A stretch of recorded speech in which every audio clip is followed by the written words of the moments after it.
MeDirect Talk is a series of seminars organized by MeDirect, featuring several financial experts and asset managers sharing their views on markets and investment opportunities. For this edition, we have partnered up with Fundsmith Equity Fund. Terry Smith will be once again giving us an update on the performance of the fund, together with his views on the financial world and current trends.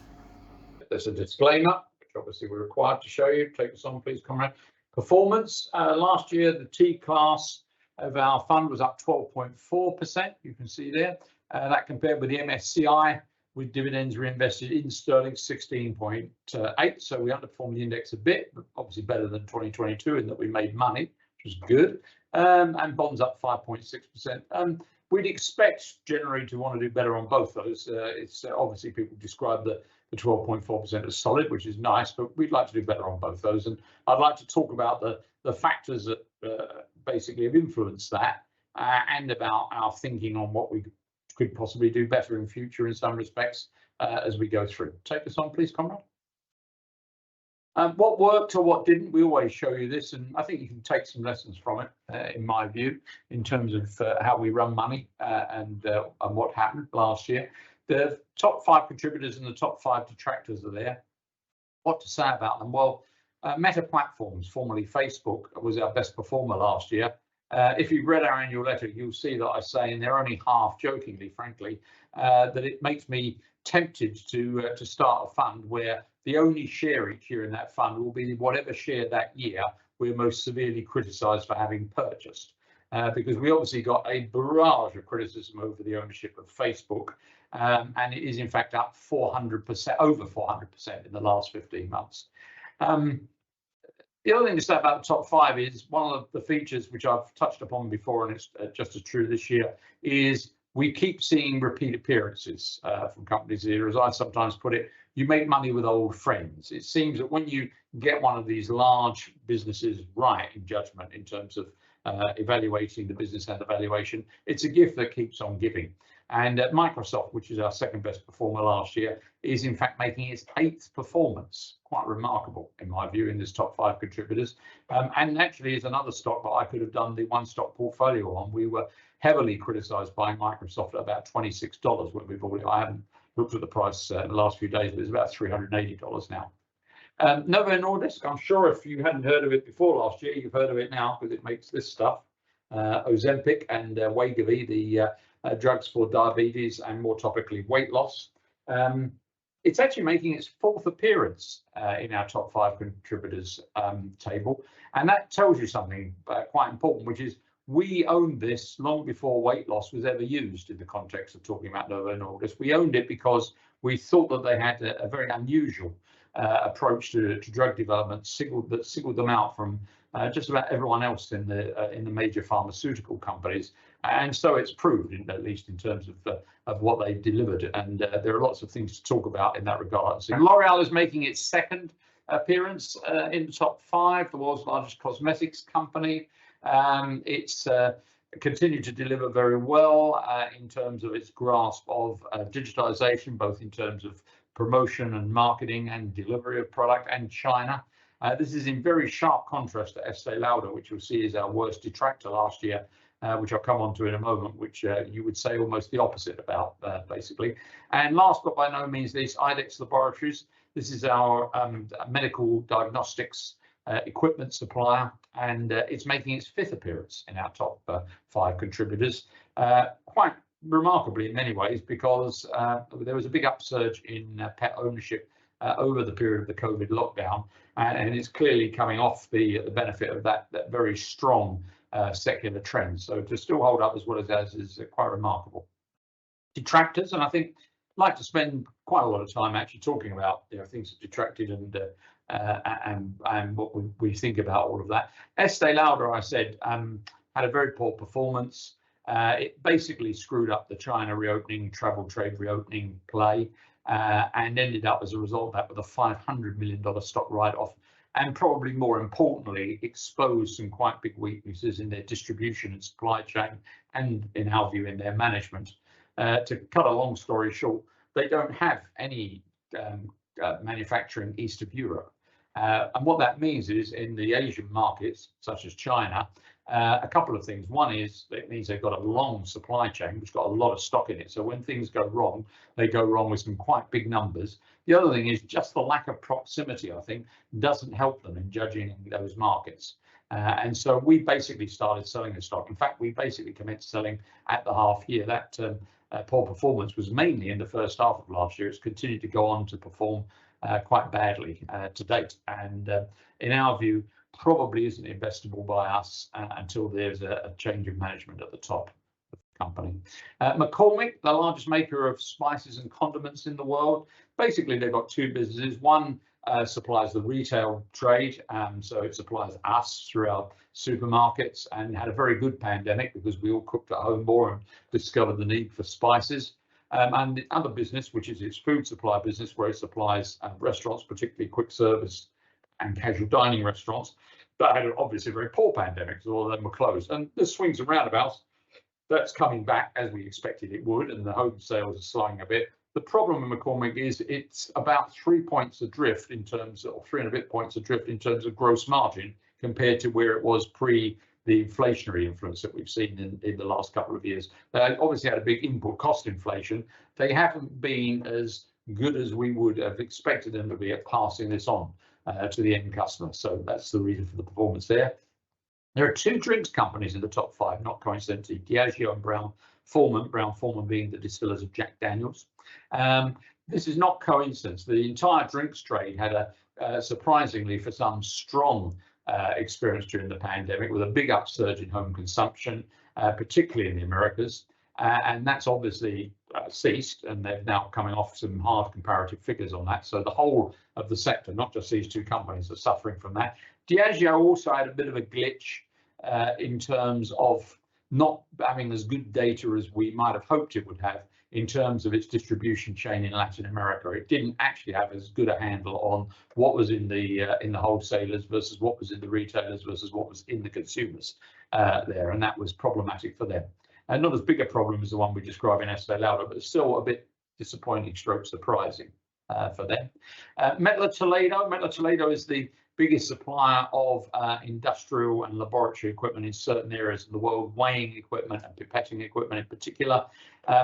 All of the companies that supply laboratory equipment are obviously coming off very strong comparatives during the pandemic. This is no exception. It's true of a lot of other companies, like the company we own, Waters, that does mass spectrometry.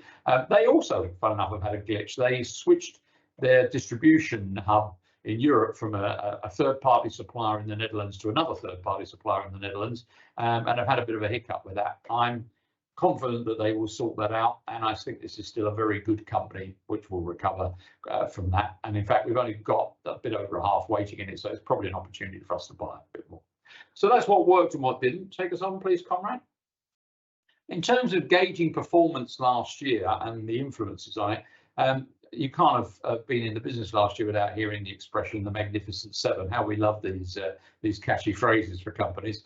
And the Nasdaq had a pretty strong performance last year, up 43.4%. That's some going. And these companies accounted for over 2/3 of that performance, which is quite remarkable.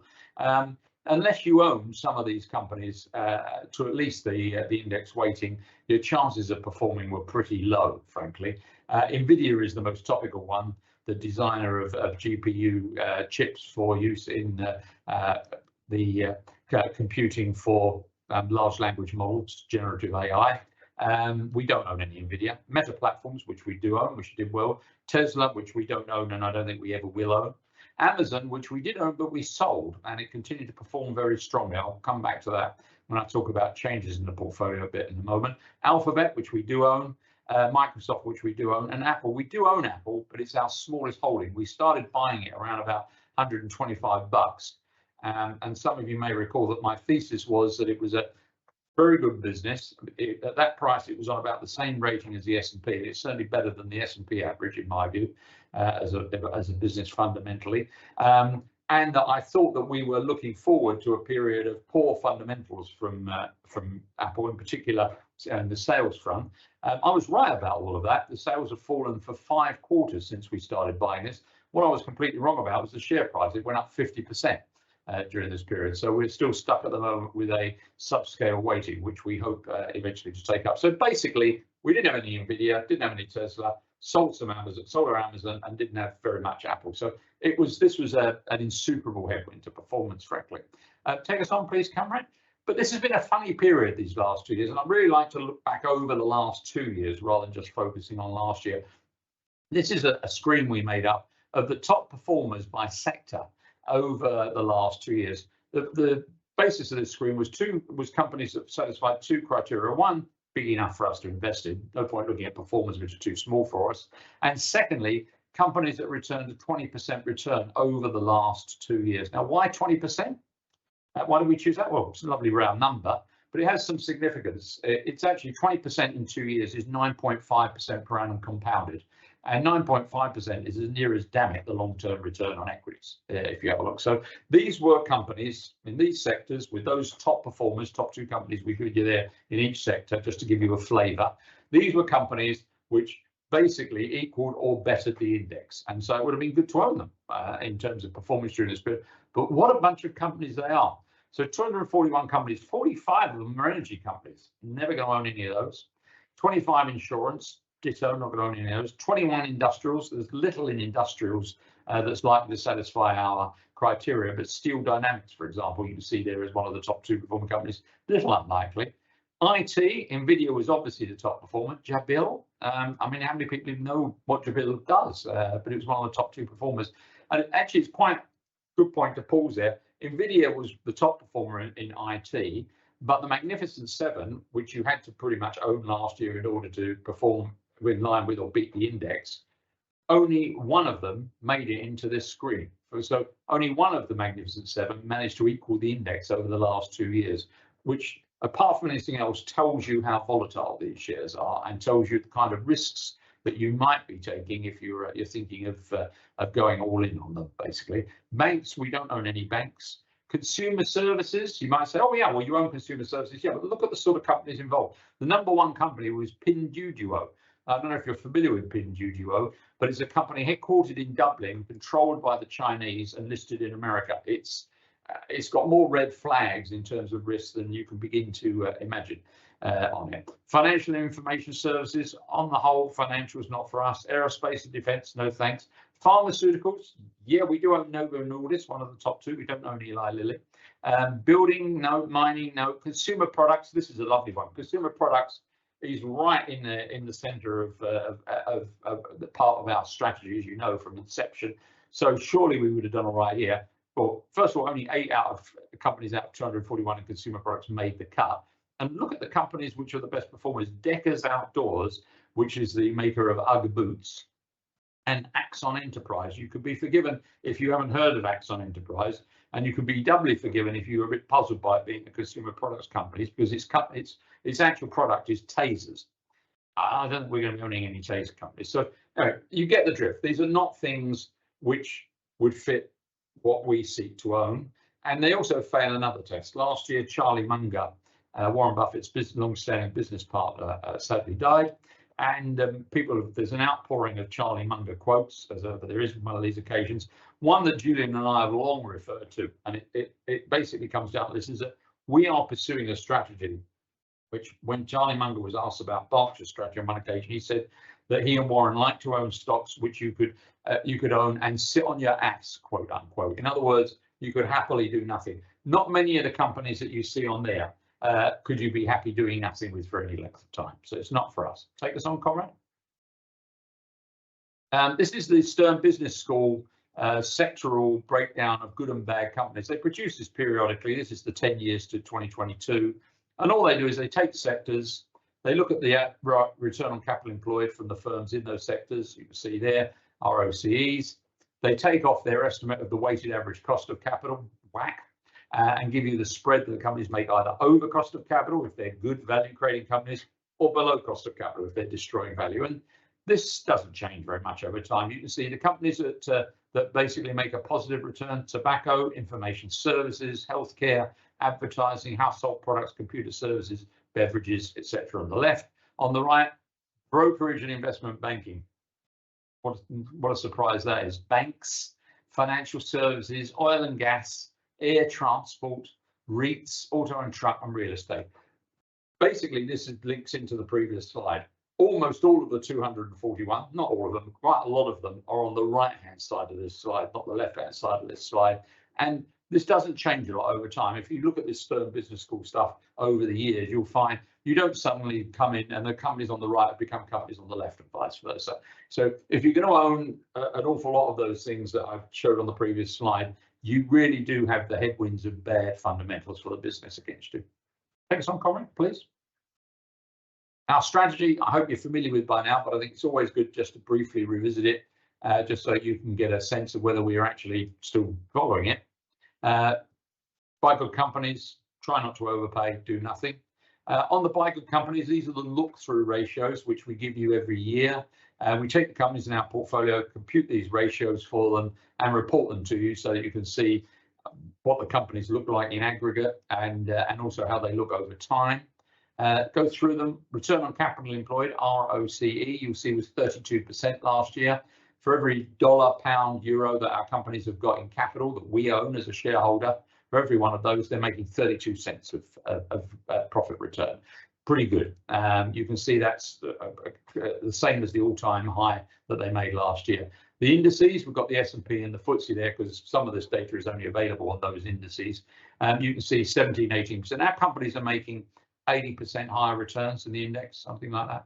Gross margin, often overlooked in my view, in companies. This is the difference between sales revenues and cost of goods sold. Companies take in things, they take in components, ingredients, services, and so on, do things, and then make a product that they sell on to us. Our companies have 63% gross margins last year, about around the average for the last 8 years, I would suggest. In English, they're making things for 37. That's their cost of input, and selling them for 100. That's their selling price. That's what that ratio tells us. If you look at the index, 41, 45%. Companies in index are making things for about 60 and selling them for 100. It's much better to make things for 37 and sell them for 100. It's talking to pricing power in these companies when you look at this. Operating margin, take out all the other costs the company incurs, and you get the operating profit margin, which is what most people spend their time discussing. You see 29% last year. I think is an all-time high for our companies. The indices, the FTSE and the S&P, about half that.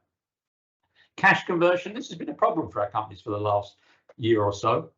You see it was 91% last year, which is better than the indices, 76, 85, but below its long-run average, which is closer to 100.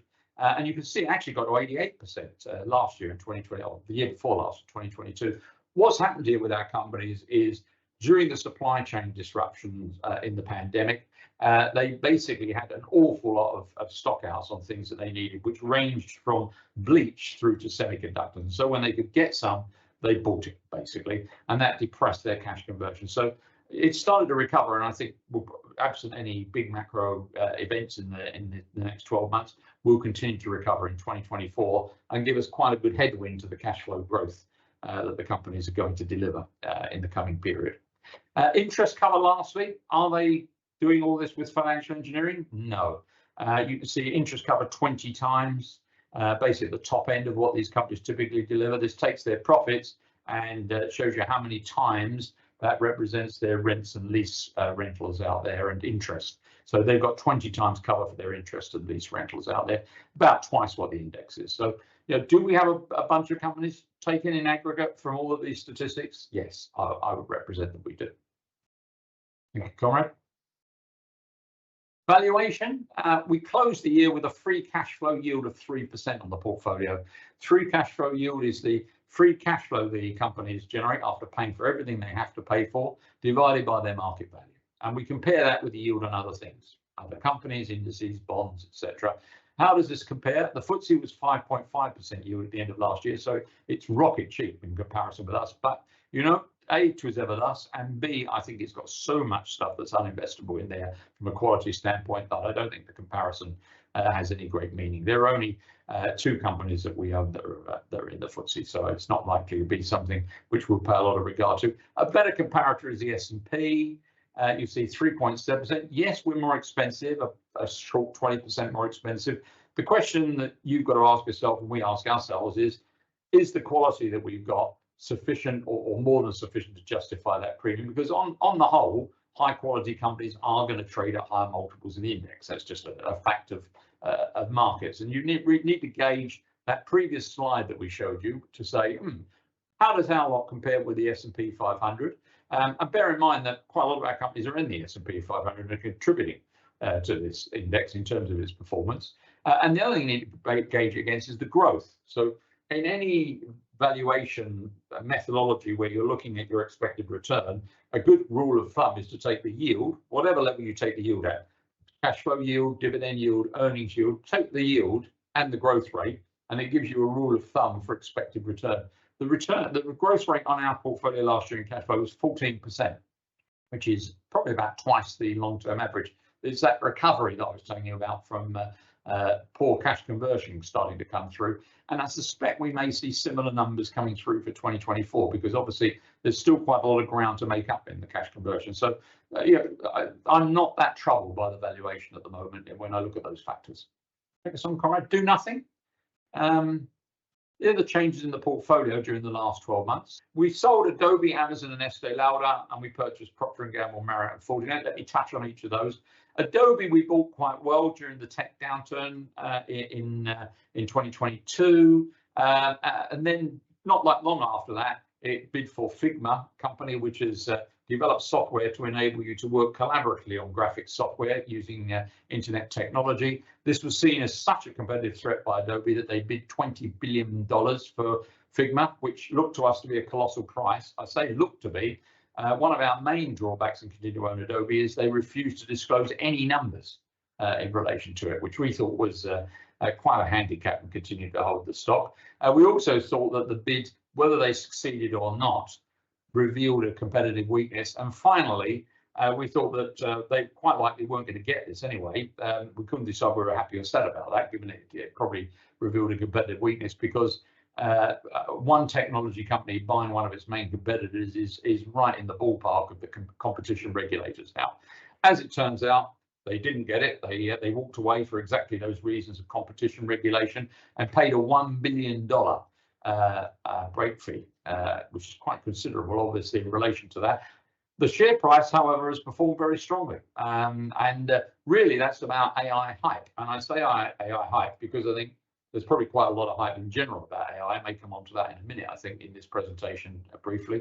But I think it's particularly hype in relation to users of AI rather than developers of AI. So I'm not talking here about ChatGPT and OpenAI, or even Amazon, even Microsoft and so on, or Alphabet and so on, who've got their large language models. I'm talking about people who will be users of it. They're going to get charged for using AI. So, whilst it's not entirely clear at the moment what it will do in terms of them being able to develop their product better and market it better, and whether they'll be able to charge us any more for this, they're certainly going to get charged for using it. So if I were querying the AI hype, I would query it on companies like this more than any other. Amazon, pretty much the same kind of story. We bought Amazon during the downturn when it was under pressure from having extrapolated the pandemic growth and overbuilt its facilities. And then we sold it in 2023 when Andy Jassy, the relatively new chief executive, kept talking about investment in the grocery sector and wanting to go big in that, which we think is a disastrous idea for them. As it happens, he hasn't done that. I don't know if we paid any part in that. I would imagine we didn't, but if we did, I think we did every Amazon shareholder a favour by doing so. But it didn't do us a lot of favours. And Estee Lauder, I think I've already touched upon. I'll say a bit more about sales in a moment and come back to it. What did we buy? Procter & Gamble, world's largest fast-moving consumer goods company. We've owned it before. We sold it because it had become addicted, in our view, to price-led growth, which is a somewhat dangerous strategy. Nelson Peltz got involved with the company about 5 years ago, and the company's changed quite considerably since then. First of all, it seems to have understood that you need to sell more of stuff as well as have pricing power, and I think that's a great positive. And secondly, it's gone back to core in terms of the areas of focus. It sold its food business to Kellogg, and it sold its cosmetics business to Coty, which was a disastrous acquisition for Coty. And so we went back into the company. We bought Marriott, the world's largest hotel group. As I'm sure you're aware, it's an asset-light model. It doesn't actually own many hotels at all. It doesn't seek to own any. It basically has hotel brands, it franchises those brands, gets franchise fees and supplies systems for management of hotels and for reservations. Why Marriott? We used to run Intercontinental, as you'll see a couple of years ago. Why Marriott? We run factor models for all of our sectors and subsectors that we invest in. And what we do with those factor models is we compute one set of factors for fundamental performance. So things like return on capital employed, revenue growth, margins, cash conversion, etc. And we rank the companies from best to worst on those factors. And we also compute another set of factors for valuation, things like free cash flow yield, EV to sales, PE and so on. And we do it blind each year. We just get the data and put it in. And what I mean by that is we don't put the names of the companies on to the factor models initially, so we can look at them as a team and see what we think is the best company and what we think is the worst company, and what's the cheapest stock, what's the most expensive stock. And obviously, our hope is that from time to time we look at something and it's one of the best companies in the sector and it's one of the cheapest stocks, because then we might be in business of an opportunity. Marriott consistently comes out as the best company amongst the hotel companies when we do that work, essentially. And we don't like just looking at something and going, oh, well, it's very good on the numbers, good, let's go buy it. We like to understand why. And what we concluded with Marriott is that this is an area where size matters. It's the largest hotel company in the world, and the size is a great advantage. As a guest in Marriott, you basically collect their loyalty points, the Bonvoy system, which is the biggest in the world. And unlike almost other reservation system loyalty points, such as the ones that I've ever collected in the past, you can actually get to use them because there's such a wide range of properties and such a wide range of locations that you can go and collect something when you stayed in the St. Regis and used it at the City Express. You know, so there is actually a chance you might use it, and that attracts people, and it attracts them to become more loyal. A key to this, when you look at it, is Marriott is amongst the major hotel companies, the one that has least reliance upon online travel agents. 73% of its reservations are made direct, which is the highest in the sector, which apart from anything else saves them about $15 a night from the cost of the reservation. There, size also helps with the real estate investors. The franchise asset-light model works by having real estate investors who do own hotels put up the capital, and for a real estate investor, Marriott is relatively very attractive, because if you're somebody who likes building real estate, building hotels on your real estate, again, you might find having forged a relationship with Marriott by building a Ritz-Carlton, you might want to build something completely different on another piece of land, but you could always reach for another Marriott brand for the long stay hotel or the mid-range hotel that you're thinking of building, because you're in the system already. So it does seem to benefit from that, and obviously it's had a tailwind during our ownership from the return to travel. Lastly, Fortinet. Fortinet is the sort of one of the top two, vies with Palo Alto Networks in cybersecurity, in firewalls and associated software. It's had a bit of a glitch in recent times. This was a company which was performing very well, doing 20% per annum increase in sales revenue, because cybersecurity was just a continually growing area for spend. During the pandemic, that went up to about 30% per annum as more of us worked remotely, and we had to have internet security installed, like the FortiGate machine that's sitting just over my right shoulder at the moment. And then coming off that, like a lot of things in the pandemic, coming off that surge, it's fallen back into having sort of teens percentage growth. The market doesn't like that, and the share price has taken a beating. We've been buying it because I think warnings come in threes, not ones. We've only got about a third of our required holding at the moment. I'm hoping to have another opportunity or two to top up on that one. On sales, one of the things that we have done during the last few months is review all of our sales and see what we can learn from them, because we've sold some things reasonably well, but we could have perhaps sold them earlier. Estee Lauder, maybe PayPal, they've both gone on to do very badly post-sale, but we could have got there a little earlier. And there's some that we could have sold, maybe we're right to sell them, but we could have sold them later. Adobe and Amazon probably rank theirs. And it's kind of difficult to reach a single conclusion out of all that, because if you're selling some things and you say, well, you held on a little too long with the troubles in Estee Lauder and PayPal, and then, oh, you didn't hold on long enough in the others, there isn't an obvious conclusion. The only one we've got is you need to be careful with these sales, even if your fundamental conclusion is right. And I think it is on Adobe, and I think it may prove to be on Amazon. Even if your fundamental conclusion is right, you need to be aware from time to time when you've got a very, very strong tailwind on a sector. That's about the only conclusion we can get out of it. Then technical influences, momentum basically, are something that you just have to put your fundamental concerns aside, at least for a period, in timing your sales. Take us on, please, Comrade. Nearly there. Can't finish without saying something about AI, I guess. If you've read my letter, you'll know this already, but obviously we saw the surge in interest and performance from AI last year.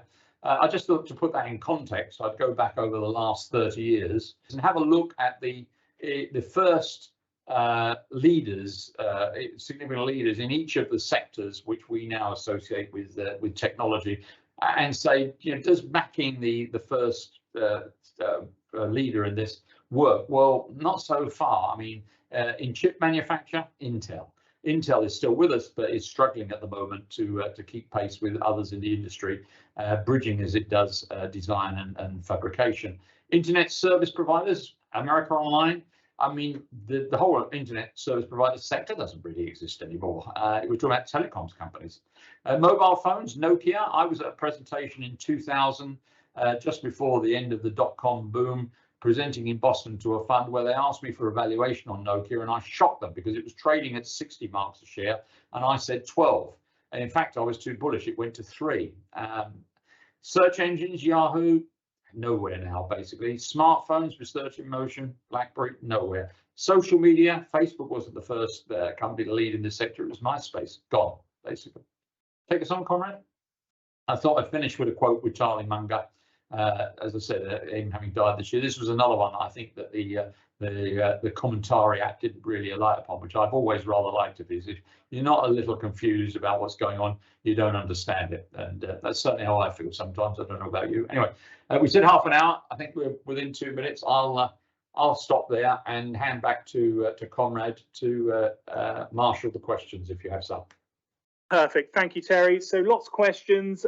We've probably still got time to answer a few more. So again, just submit them on the Q&A bubble, and we'll endeavour to get that done in the next half hour or so.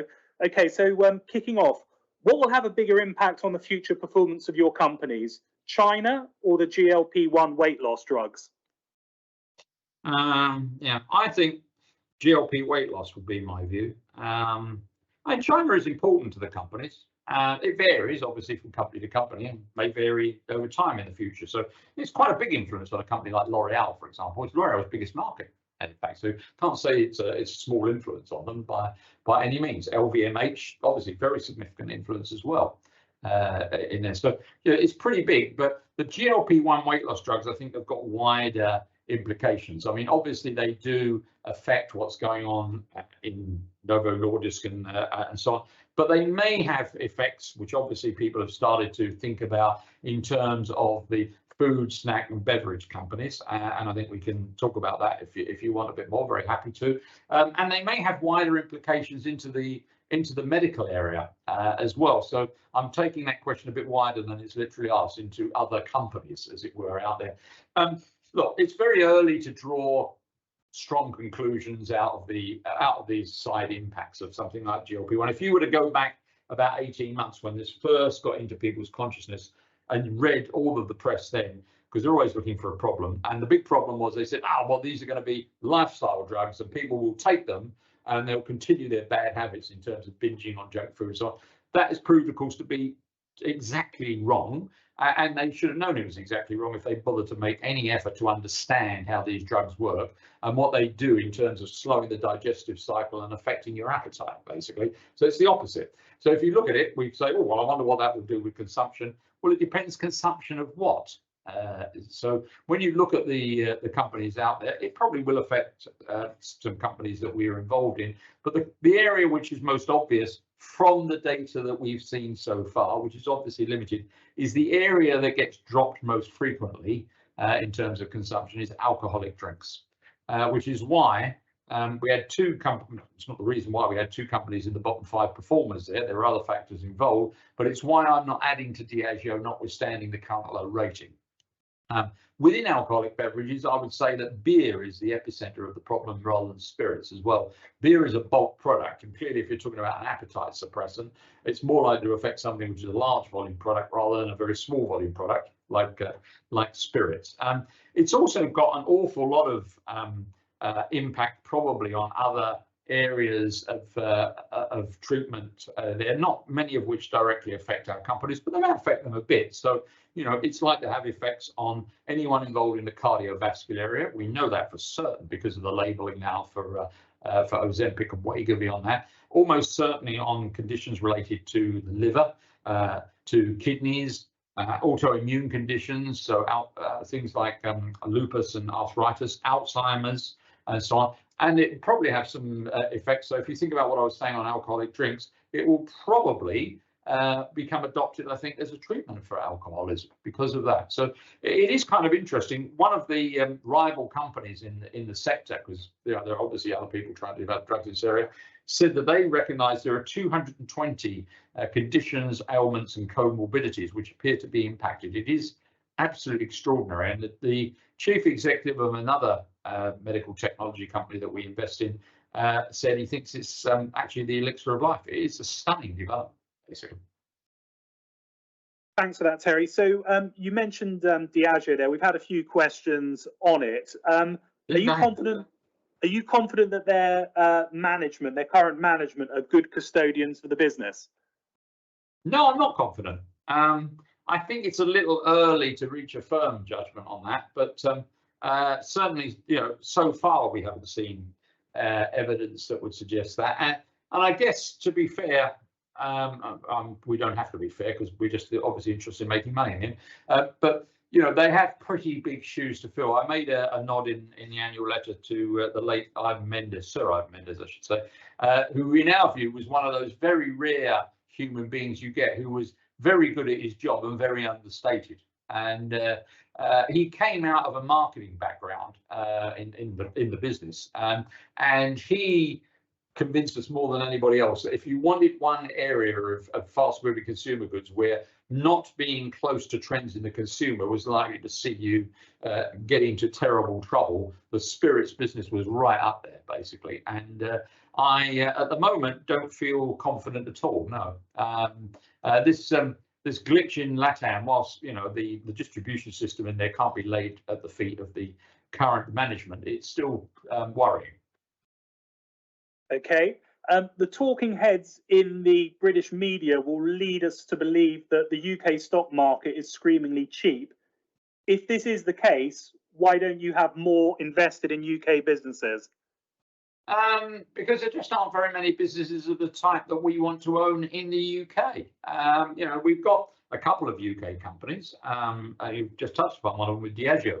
There, and we've got Unilever fairly obviously, which has been a bit of a cross to bear, frankly. Talking of sale discipline, as we were a bit earlier, and there are only really, I mean, I can only think of at most probably another 3 or 4 companies in the UK which pass through our quality criteria. You know, MeDirect Bank is Intertech, maybe Relx, Query London Stock Exchange. As possibles out there. So there's only sort of a handful or so of companies that face that hit our quality criteria. So, you know, by cheap, I think the commentators' concern often mean lowly rated, and it's not quite the same thing. The problem with the UK stock market is that it's internationally, well, both the nature of the UK economy and its own international expansion over the years to attract companies from outside have led it to be very heavily centered in companies of a sort that we would never own. And I would say if you're a long-term investor, you should never own either. You might get a flip out of them from time to time, but that's all you're going to get. I'm talking about banks, oil and gas companies, mining companies, utilities. There's an awful lot of uninvestable stuff in there from a quality standpoint. And so lowly rated may not equal cheap. Okay. If the 5, 10, 40 UCITS rules didn't exist, would your weightings in Microsoft and Novo Nordisk be higher? Yes. Yeah. I mean, look, I explained this to 1 or 2 people by saying, how's this for an effect of the rules? You know, I come into work and I'm really worried if Nova and Microsoft are having a good day. Like, so I think there's something wrong here. I think this is not going to happen given the nature of regulation in the industry, but I think concentration should be managed through disclosure. Basically, I think we can tell you every single day what our concentrations are, right? And you can decide whether you think we're taking unnecessary risks in relation to that. Mandating sales on that are problematic, and obviously Microsoft and Nova are at the sharp end of that. But the 40% over 5% rule is pretty difficult to cope with from time to time as well. If you're trying to run a concentrated portfolio, you are continually in the business of selling your best performers. Okay. Is PayPal a more interesting investment proposition than when you sold it? No, I don't think it is, unfortunately. It's got new management, so I suppose that's a plus, because the old management were definitely not fit for purpose. But at the moment, what we see with the company is unclear in terms of where the growth is coming from. It's always been a bit unclear, but it hasn't become any clearer. So the segmental breakdown, for example, isn't differentiating the volume growth between PayPal and Venmo. And Venmo is a white label product. It's a very low margin product, basically, and compared to the remainder of this. So, we've yet to see the metrics which eventually tipped us over the edge in terms of not believing this company, which is engagement with lack of increased engagement with the existing customer base, cost control, and as a part and parcel of the cost control, the take rate from transactions. At the moment, those three clear critical metrics, two of the three of them, we see no improvement in at the moment. I mean, the only thing that makes it more interesting is the rating. At the moment, I mean, it's descended to a very low rating, but nothing fundamental is clear about it at the moment. Okay, another stock that's come up a couple of times. You mentioned last year that Adyen was in your crosshairs, but valuation was stopping you pressing the trigger. Given recent share price moves, are you any closer to initiating a position? No, we're not. I mean, the problem with the share price moves, you may remember, it was very sudden. It was 50% in a day. And that really came down to two things. One of them, which we already touched upon, which was the valuation.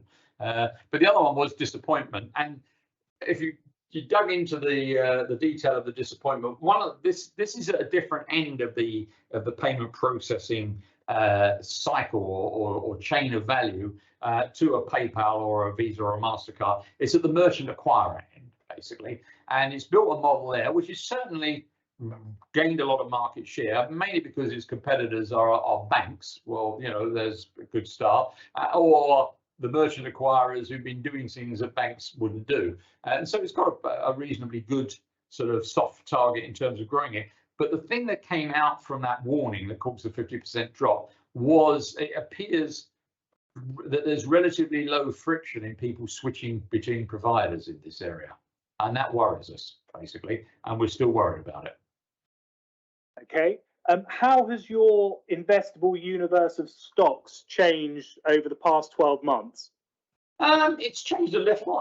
We've had some, I'm not sure I'll get 12 months exactly as a period for you, but obviously we've had some spin outs from the oh, sorry, my screen's gone blank now. I was just looking it up for you, and I'll need to log in again while I'm talking. We've had some spin outs from companies which have given us some extra stocks in the investable universe. So we've had Haleon from GlaxoSmithKline. We would never have owned GlaxoSmithKline, but we're happy to consider Haleon. We got Kenvue as well, which is spun out from the Johnson & Johnson combine, which is there. We've added some stocks as well during the period. So we've added some things like Keonce, the Japanese factory automation equipment company, to the investable universe. We've added, I'm just looking down here, things like Atlas Copco. We realized that one of the areas of success for us was companies which had founder or foundation or family control, because they were able to make real long-term decisions, providing we were being treated fairly as an outside shareholder. That's quite an important consideration, because not all of them do treat you properly as outside shareholder. And we realised that the missing company in our in our sort of network of those within the areas that were provided, it was Atlas Copco. So you're probably familiar with makers of compressors and vacuum equipment. They're sometimes described as the fourth utility. And with that one, it's gone into the investable universe. I'm hoping for a recession for no other reason than giving me the opportunity to buy it, because I can't see an opportunity to buy it without that coming along. So those are the main additions I can just see eyeballing it at the moment. I don't suppose Julian is on the call, because if he was, he could probably tell me several that I've missed. But anyway, good matter. No, okay, that's good. So a question on Unilever. Have you warmed to their new CEO? Yes. Yeah. Look. Firstly, he had a chat to us before he took up the job, and has had a chat to us once or twice since taking up the job. That's good. So, I mean, at least they're talking to us. The others didn't talk to us for 8 years until they wanted us to vote in favour of moving the headquarters and listing to the Netherlands. So, you know, at least they talk to us. Now, we don't want to talk to us too much, don't get me wrong, but it was a good start. And we're being asked about the CEO, but the new chairman came to see us as well, which was nice, and asked our views on things. So, yeah, a bit of engagement was good. Secondly, what he said gelled with us. He said that he was really interested in making the individual businesses operate and perform as well as they could perform within their sectors that they operate in. So, you know, he could judge himself in foods against people like Nestle, and he could judge himself in household cleaning products and personal care products against people like Procter and Gamble and so on and so forth through the businesses it went through, and that he had no interest in making big decisions about getting in or getting out of things or M&A until he had achieved that. And I think that's exactly what he should be doing. And I think if he just pulls that off, getting these businesses to perform as well as their peers, there's quite a lot of value to be added to this company. And then last but by no means least, his actions so far have been good. You know, he came in as new chief executive, the CFO is leaving, the head of marketing is leaving, and a couple of divisional heads are leaving. And given that this was a company which, in our view, quite clearly got its priorities wrong, it does need that. I think it needed that. So no, I think it's we've got quite a lot of warm feelings about it. I think again, the commentariat who expect instant results from the guy's running a very large business here. You know, we're not going to see a result in the first set of quarterly figures out here. You know, if he's got some good stuff done in a couple of years, he'll have done very well. You know. Okay, a couple of questions on the sort of the luxury goods sector. Firstly, do you have any governance concerns over LVMH? Yeah, it doesn't fit through any conventional governance metric, does it? To have the 4 of the 5 siblings of the 4 of the 5 offspring of the founder appointed. And how do I know what the 5th one thinks? But he's the youngest, I suppose. So I guess he's just waiting for it. Yeah, well, that sort of concern. The luxury goods business is a lot like the cosmetics business. In fact, they overlap. I mean, there are cosmetics in LVMH, and some of the cosmetics of people like L'Oreal are luxury goods. The thing that family control gives you as an advantage is these are businesses with fantastic gross margins. You know, the stuff they're making doesn't cost much to make. You know, we're talking about 80% gross margins here. It's actually the marketing and the packaging and the presentation that's all of what these things are about.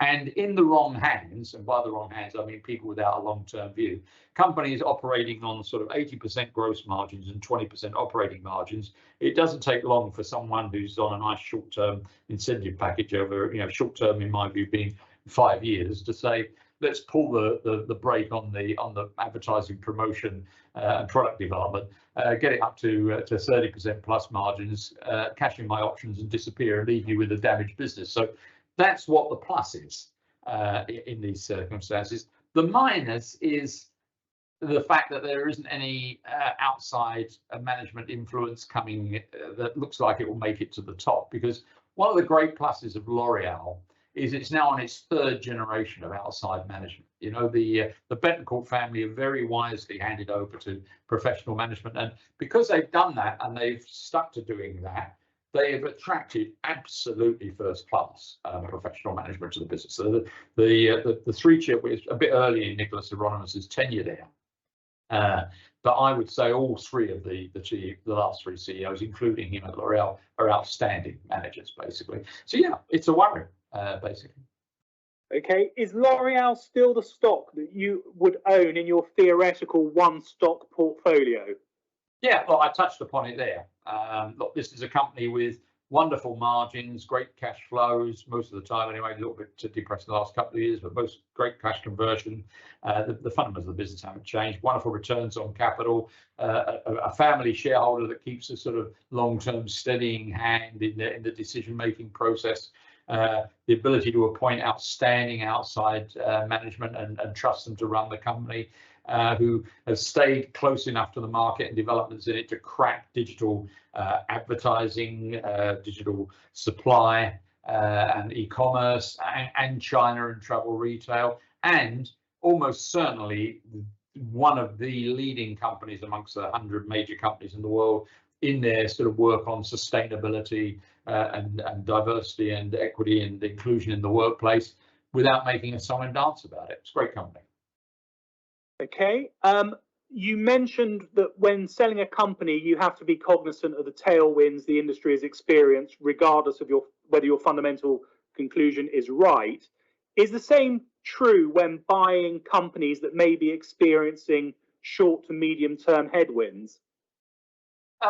Yeah, I think it is. It's less true in my view, because you know, if you are buying good companies, the good news is that you will get dug out by the fundamentals of the company. Whereas if you're selling something and you're selling it because you think that what the management is doing is fundamentally damaging, it is something that's rightly in your consciousness that, okay, well, it's got momentum at the moment, I'm sticking with the momentum, but I know that every day that goes by, these people are doing something injurious, and I know what's going on at something like Adobe is injurious. What they were thinking of doing and even what they're still considering doing in certain respects is not good.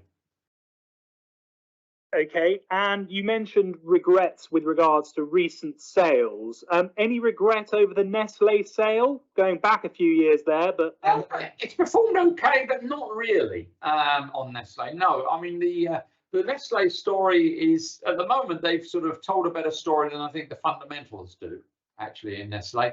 I mean, if you look at the free cash flow growth, I talked about our factor models earlier in terms of ranking companies within sectors on fundamental factors and valuation factors. And when we pull the sort of the screen away, or actually, you know, my colleague enables it so we can all see what the names of the companies are. When you look at where Nestle is in terms of, in particular, things like free cash flow growth, I don't have any regrets about it at all, actually. Okay.